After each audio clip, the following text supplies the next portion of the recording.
गणनायकाय गणदैवताय गणाध्यक्षाय धीमहि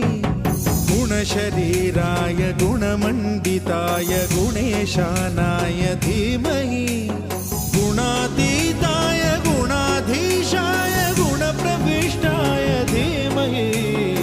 एकदन्ताय वक्रतुण्डाय गौरीतनयाय धीमहि गजेशानाय भालचन्द्राय श्रीगणेशाय धीमहि